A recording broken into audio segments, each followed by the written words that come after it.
Première sortie de la semaine, 8 km de récup. On est lundi. Let's go! Je vais vous faire voir les chaussures que je prends pour les runs de récup. Même si c'est pas très changeant de d'habitude, mais quand je fais des runs de récup, j'aime bien avoir de l'amorti supplémentaire. Vu que on s'en fiche complètement de l'allure en fait. Donc même si la chaussure est hyper lourde, ce sont les Gel Nimbus 25. C'est hyper lourd, hein, c'est des pierres. Franchement, la sensation elle est ouf. Vraiment hyper agréable au niveau de l'amorti. C'est pas avec ça que tu vas aller faire tes records sur 5K et 10K, hein, par contre. Vu à quel point c'est lourd. Pour récupérer des grosses séances, des grosses sorties longues et des grosses séances d'intervalle et tout, franchement, je trouve vraiment ça bien. Ça permet d'avoir un petit peu un amorti supplémentaire. Et puis de toujours changer des chaussures. C'est aussi quelque chose d'intelligent déjà pour la longévité des chaussures, hein, mais aussi pour travailler d'autres muscles. Différents amortis égale différentes semelles, égale différentes adaptations musculaires. Donc bon bah on change. Dites-moi dans les commentaires si ça vous intéresse que je vous parle un petit peu de mes chaussures et de la rotation de chaussures que je peux avoir et utiliser pour la prépa du marathon de Valence. Allez, on y va. Let's go! Yo la team, ça va devenir notre rituel, les petites préparations de repas. Petit 8 km en récup ce matin, demain 12 km d'endurance fondamentale. C'est une grosse journée aussi demain parce qu'on va voir l'expert comptable pour la boîte. Je sais pas pourquoi mais ça c'est excitant, je trouve ça marrant parce que comme tu le sais ou pas, c'est les débuts de l'entreprise. De mon côté, etc. Donc voir un petit peu ce qu'on est capable de faire en termes de trésorerie, d'investissement, etc. Ça c'est quelque chose qui me plaît et qui m'intéresse énormément. Donc on a la comptable demain et puis on va continuer la prépa. L'objectif de cette semaine c'est de se retrouver à peu près vers les 80-90 km par semaine. Si tout va bien, 100 km par semaine. Et puis on enchaîne. On est toujours sur des séances de SV2, de SV1 et un petit peu des fois des allures 10K, 5K, mais très peu. Je vais essayer de faire une partie plus longue dans cette vidéo pour parler vraiment de l'exécution des séances d'intervalle et tout, vous emmener sur une séance d'intervalle un petit peu plus en longueur. La préparation continue et le développement de la boîte continue aussi, donc voilà, je vous laisse avant que ça crame. Ciao la team!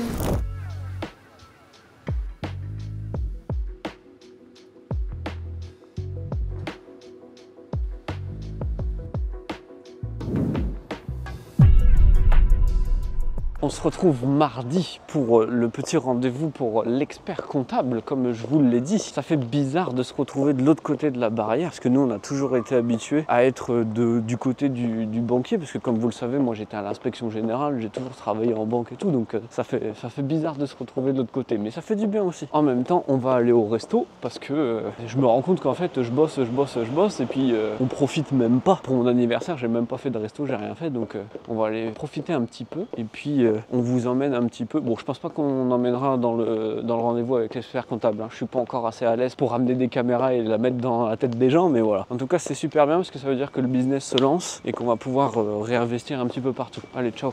La hantise. J'ai des PTSD qui reviennent de quand je devais aller au travail en RER. Mais bon, à ces heures-ci, il n'y a personne.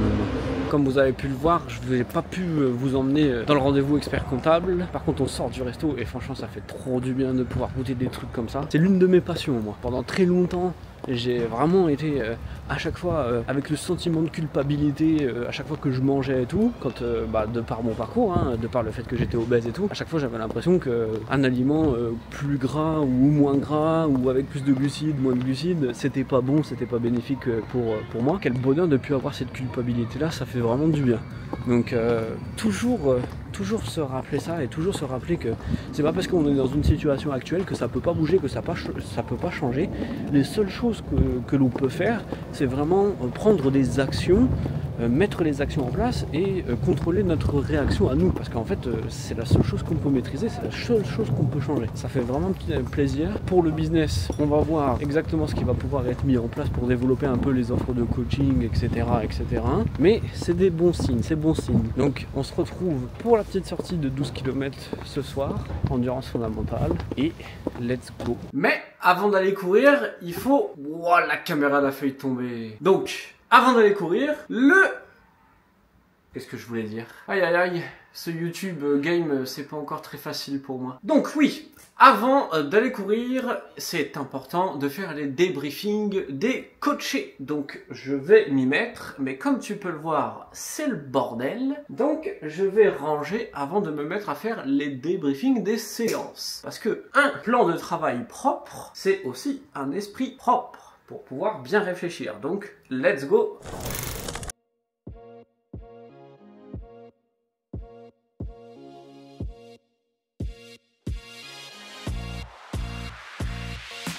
« 10 km ce soir, deuxième run de la journée, ça fait du bien, même quand j'ai la flemme et tout, la discipline elle est là, mais c'est aussi parce que de savoir que vous me suivez et que recevoir tous vos messages d'encouragement et de remerciements et tout, ça fait super plaisir, donc c'est vrai que ça motive aussi, donc voilà, merci beaucoup. Yo la team, je parle pas trop fort parce que tout le monde dort, il est 4h48 du mat, c'est jeudi 19 septembre, ouais. C'est tôt, mais on a une grosse journée aujourd'hui, un gros workout, une grosse session, un gros 3 fois 2 km, 1 km enchaîné, donc 2 km à SV2, 1 km en dessous du SV1, un petit peu pour rester dans de l'allure active et habituer le corps à recycler le lactate beaucoup plus rapidement. C'est plutôt un workout spécifique semi voire marathon, donc ça va être costaud, Petit déjeuner comme d'habitude, pain demi complet avec du beurre de cacahuète et le café. Bon, le café j'en prends vraiment que quand il y a des séances d'intervalle parce que sinon en fait ça fait monter le cardio trop haut et puis j'aime pas du tout la sensation. Pour les séances d'intervalle franchement ça réveille, surtout quand tu dois te lever à 4h du mat. Et on a des appels de coaching toute la journée pour accueillir les nouveaux coachés qui vont préparer des courses jusqu'à la fin de l'année et début de l'année prochaine. Donc ça c'est super cool, vraiment trop cool et tout. Donc je fais toujours un petit appel de découverte avec les nouveaux coachés pour parler des objectifs, des attentes, des désirs, parce qu'en fait c'est hyper important que eux, comme moi ou comme toi qui regarde la vidéo et qui voudra peut-être te faire coacher par moi un jour, en fait c'est hyper important que le feeling il passe bien et qu'on soit d'accord dès le début sur ce que tu veux faire, ce que tu veux pas faire, parce qu'en fait sinon le plan d'entraînement il va être trop difficile à mettre en place, il va être trop difficile à tenir, donc c'est hyper important d'être d'accord avec ça dès le départ et c'est toujours comme ça que je fonctionne et ça marche plutôt bien puisque en fait à partir du moment où tu as des étapes claires et que tu sais là où tu te diriges en tant qu'athlète, c'est pas difficile d'être discipliné parce que tu sais que le plan il est là, le plan il est adapté à tes besoins, à ton emploi du temps, à ce que tu veux faire et ça fonctionne. Donc on a les appels, on a le workout et puis je vous emmène au maximum de ce que je peux sur le workout. Si j'arrive à filmer quelques petits plans et tout, ça serait bien. Et voilà, lâche un petit like sur la vidéo pour motiver pour la séance qui arrive parce que même moi je suis pas trop motivé là. Mais bon, discipline.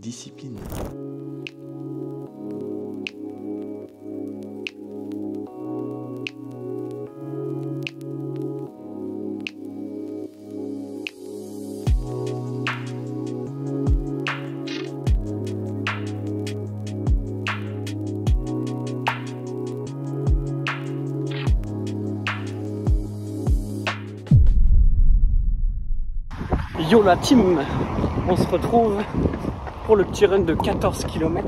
Ça fait plaisir parce qu'ils ont enfin rouvert la partie qui était fermée pour les JO.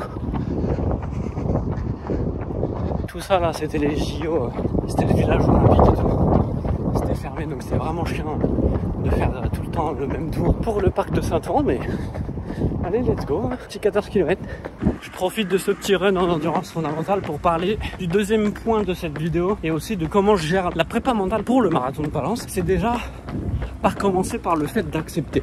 Parce qu'en fait la prépa pour un marathon elle est excessivement longue et en plus de ça elle est excessivement difficile parce que même pendant les entraînements t'es jamais sûr et certain que tu vas réussir à faire ton marathon et à réussir l'objectif. Mais c'est ça aussi qui est tellement beau dans cette distance, elle est tellement difficile, elle est tellement longue à préparer et tellement exigeante que tu peux tout simplement pas savoir. Ça sert vraiment à rien de se prendre la tête et vraiment de toujours être dans la recherche de faire mieux et de toujours forcer sur les séances d'intervalle pour se rassurer. En fait ça sert à rien parce que si tu te forces beaucoup trop sur les séances d'intervalle, la seule chose qui va se passer c'est que tu vas engendrer trop de fatigue et tu vas pas avoir assez de temps pour récupérer et donc en fait tout au long de la prépa tu vas aller courir avec cette sensation de fatigue, de jambes lourdes qui n'est absolument pas nécessaire en fait. C'est vraiment très important au niveau de la prépa mentale d'accepter que ça va prendre du temps Et que pour réussir sa prépa et tout, il faut accepter que c'est pas grave de ralentir sur certaines séances et d'adapter la difficulté parce que le marathon, justement, c'est un marathon et c'est pas un sprint. Donc voilà, allez, j'ai fini ma petite séance. 8e kilomètre. Je me suis fait avoir par la chaleur, il fait encore un peu chaud là, mais ça va.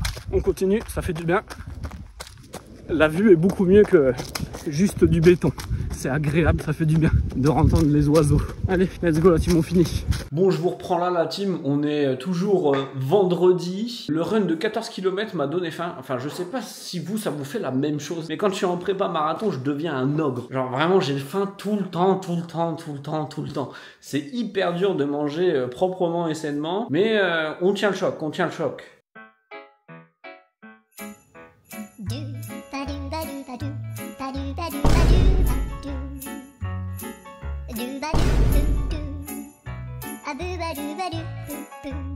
Donc là, on va se préparer un petit peu à manger. On va faire des wraps un peu healthy avec type avocat, des protéines, etc. pour réparer les tissus musculaires de la séance de course à pied. Mais ouais, clairement, j'ai trop faim. Là, c'est n'importe quoi. Je serais capable de manger tout ce qui me tombe sous la dent. Donc voilà. On va se mettre une petite série ou un petit documentaire. Ça, c'est notre truc avec ma copine. C'est genre mettre des documentaires. Hier, on a regardé le documentaire sur enquête exclusive McKinsey. On est des petits vieux, ça y est. Des vieux de 28 ans, mais... Enfin, ma copine, elle a 25, donc si je commence à dire 28, je vais me faire taper, mais voilà. Donc, on va faire ça, on prépare, et ensuite, gros dodo, parce que demain, on fait 10 km, et 8 km, on fait un bi-quotidien, parce que, en fait, c'est beaucoup plus simple au niveau récupération de faire un bi-quotidien, parce qu'en fait, les séances d'endurance fondamentale, elles sont simplement là pour cumuler du volume sans créer de la fatigue. Donc, en fait, plus je peux courir en endurance fondamentale avec des petits runs qui sont pas très fatigants pour moi, mieux c'est, mieux je vais être capable de créer des adaptations et tout. Donc je me concentre sur ça en ce moment, surtout en récup post-op. Donc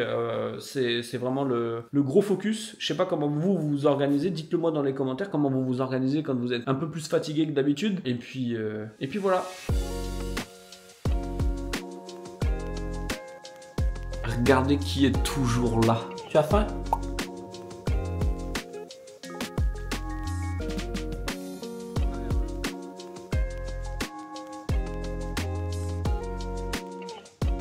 Yo la team, samedi, on a 2 runs aujourd'hui, un de 8 km ce matin et un de 10 ce soir. Comme ça, on sépare bien la charge de travail et comme ça fait pas des sorties de 18 km d'un seul coup surtout. Donc allez, let's go. Juste petit run d'endurance fondamentale, donc au pire je vous prendrai avec moi, mais pas très intéressant quoi. Juste courir doucement. Allez, ciao ciao.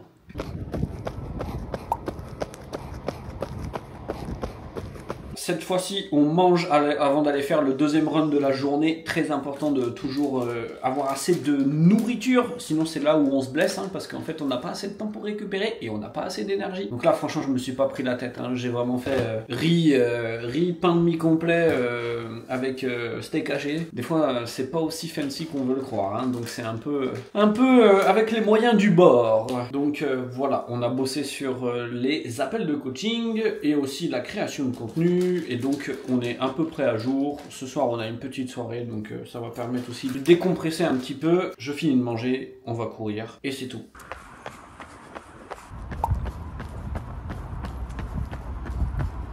Retour post-run, ça s'est bien passé, c'est déjà beaucoup plus agréable. J'ai quelques petites douleurs au niveau du périoste à chaque fois que je cours avec une certaine paire de chaussures. Donc je vais arrêter de les utiliser et vous c'est pareil en fait. Hein. Quand vous vous rendez compte qu'il y a une paire de chaussures ou quelque chose qui vous fait mal, faut arrêter de le faire tout simplement. Hein. La prépa se passe beaucoup mieux. Il y a eu une petite phase difficile où vraiment c'était très compliqué au niveau de la prépa mentale, le sujet de la vidéo d'ailleurs. Puisque quand tu te prends trop la tête à essayer de tout le temps faire la séance parfaite et que tu te mets la pression à chacune de tes séances pour réussir au maximum, c'est là où en fait c'est complètement contre-productif parce que tu vas tellement te mettre la pression que tu vas rater et puis en plus de ça après tu vas la semaine d'après du coup te mettre encore plus la pression parce que tu as raté celle de la semaine dernière donc t'as pas envie de rater celle de cette semaine. C'est le cercle vicieux. Donc vraiment le meilleur conseil que j'ai à vous donner pour la prépa mentale, surtout quand on est dans un semi ou dans un marathon, c'est vraiment d'accepter qu'il y a une fourchette d'allure dans les séances d'intensité et que cette fourchette là elle existe pour une bonne raison et que si une journée vous êtes un peu plus fatigué, bah il faut aller sur la fourchette basse de l'allure et si ça va bien et que vous êtes en forme, il faut aller sur la fourchette haute. C'est comme ça. C'est aussi une question de résilience dans le sens où en fait si c'était aussi facile que ça, tout le monde le ferait. Et au final, c'est pas tellement de faire le marathon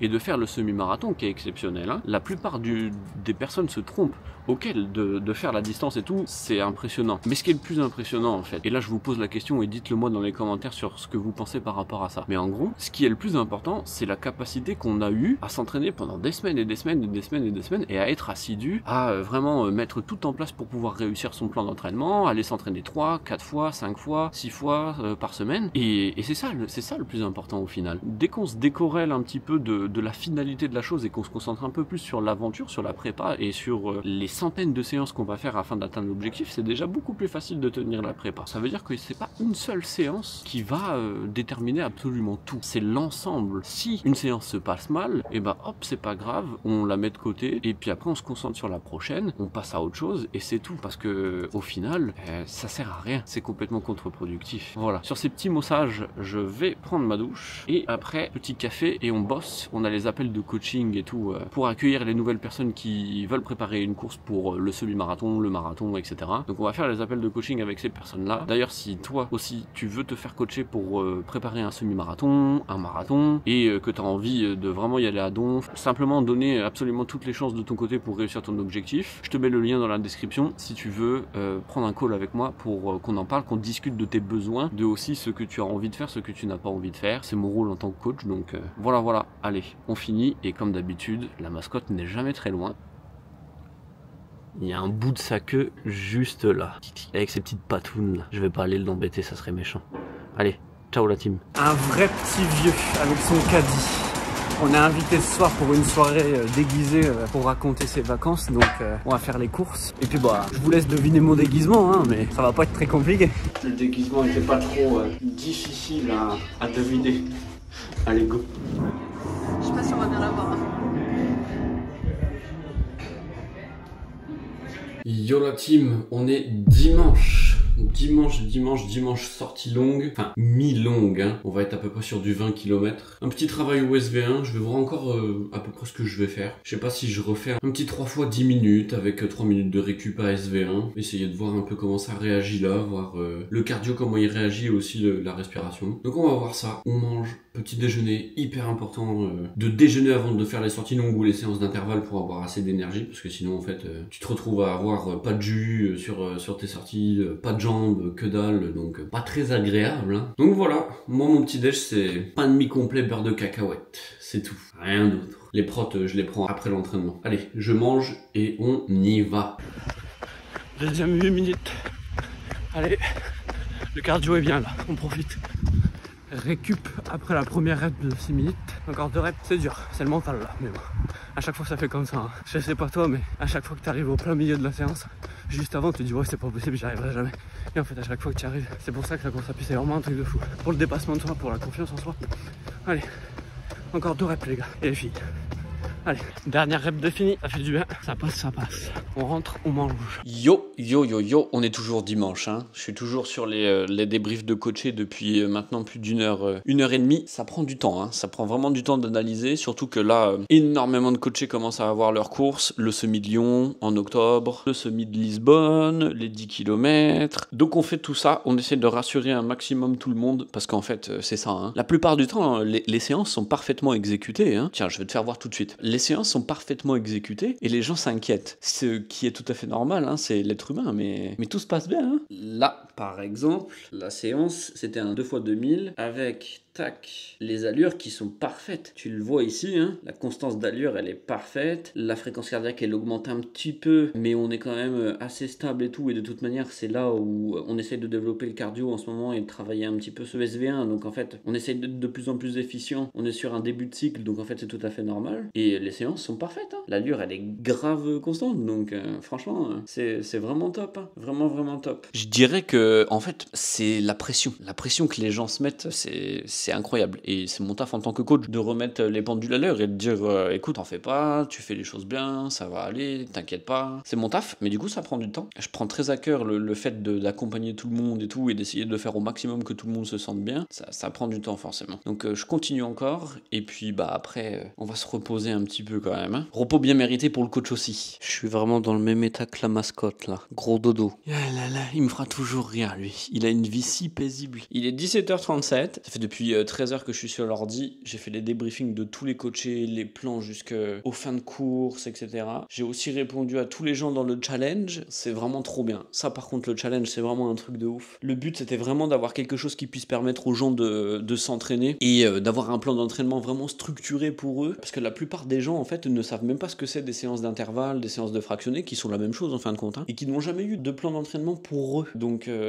c'est ça l'idée de base que j'ai eue pour le challenge, que je vais relancer d'ailleurs pour le 7 octobre, donc si ça t'intéresse, je mets le lien directement dans la description, si tu veux rejoindre et tout. Ça te permet d'avoir accès à un plan d'entraînement sur mesure pour toi, fait par moi et pas par un robot. Ça te permet aussi de définir tes zones d'entraînement, parce que on apprend à définir ces zones d'entraînement. On fait un test de VMA, on définit les zones de fréquence cardiaque, il y a des séances d'intervalle, les lives et tout, et il y a aussi la communauté, et c'est ça dont je suis le plus fier, c'est la communauté, parce qu'en fait les gens postent tout le temps, sont vraiment tout le temps en train de se motiver entre eux et tout, et ça c'est vraiment un truc de ouf. Même moi en fait, pendant mes sorties cette semaine, à chaque fois que j'avais un peu de mal, etc., je pensais aux gens de la communauté, à mes coachés, j'étais tout le temps en train de me dire allez, let's go, les gens ils sont dans la même galère que toi, c'est difficile aussi pour eux et tout, donc ça motive, ça booste, c'est vraiment une émulation qui est exceptionnelle, et ça c'est vraiment trop bien. Enfin il y a vraiment pas de moi je suis plus fort que toi, moi je suis plus nul que toi, non, on est tous en train de s'encourager, qu'on ait une VMA à 18 ou une VMA à 9. Donc vraiment c'est trop bien. Je te fais juste voir les petits posts et tout, mais je te parle tout de suite après du récap de la semaine. Donc ouais, tout le monde poste, c'est vraiment trop bien. Il y a carrément les gens qui vont faire leur sortie longue et tout sur Paris, les séances d'intervalle, les séances longues, enfin vraiment il y a tout, c'est vraiment trop bien. Et donc, petit récap de la semaine. Donc, cette semaine c'est bien passé, c'est vraiment bien passé, c'est encore difficile au niveau du cardio, il monte très haut à des allures où normalement je devrais rester très bas, mais en fait on est toujours en récupération post-opératoire. Pas d'inquiétude, on garde le cap, on garde la motivation, on garde la discipline, on écoute bien entendu son corps. Pendant certaines séances j'ai réadapté un peu le plan pour justement écouter la perception de l'effort que je devais garder pour mes séances. Donc on a commencé le 16 septembre par un petit 8 km de récup, le 17, donc le mardi, un 12 km de récup, vraiment pour faire tourner les jambes et tout. Ensuite le jeudi on a fait un 2x 2000 avec un dernier 1000 mètres un peu plus rapide, donc vraiment au SV2 pour faire tourner les jambes et aller chercher un peu plus de rapidité. Ça c'est extrêmement important, parce qu'en fait si pendant tout le long de la prépa marathon tu mets pas un peu des allures 10 km, 15 km, semi-marathon et 30 km, bon là on est un peu plus dans du spécifique, donc on est sur des allures semi 30 km, tu t'endors, c'est toujours bien de stimuler le SV2 aussi pour être de plus en plus efficace au niveau du recyclage de lactate, puis même en fait avoir des allures plus dures dans ta prépa marathon, ça permet aussi de rendre l'allure marathon plus facile. Le soir même, pour faire tourner les jambes, on a fait 1 heure sur le home trainer que tu vois juste ici, hein. Ça c'est un truc qui me change la vie, hein. Ça permet vraiment de faire tourner les jambes, par exemple de faire une séance d'intensité extrêmement difficile le matin et hop, faire tourner les jambes le soir pour récupérer plus rapidement. Ensuite on a fait 14 km le lendemain, on a fait 8 km le samedi matin, donc hier matin, et 10 km le soir, vraiment très tranquille, hein. Vraiment là c'était très tranquille. Et ce matin, un petit 2 x 8 minutes et 3 x 6 minutes qui passe bien, ce qui nous donne un total de 80 km et quelques en course à pied, 106 km au total avec la sortie de vélo, donc on est bien. J'espère vraiment que le cardio il va revenir, parce que là en fait c'est pas tellement la résistance musculaire, c'est pas tellement le SV1, c'est pas tellement le SV2 qui va me bloquer pour le marathon, c'est le cardio. On va voir, on garde le cap. J'espère que ta prépa se passe bien aussi, dis-le moi dans les commentaires comment ça se passe. Comme d'habitude, mets un petit j'aime sur la vidéo, ça aide énormément la chaîne. On se retrouve la semaine prochaine. Ciao la team.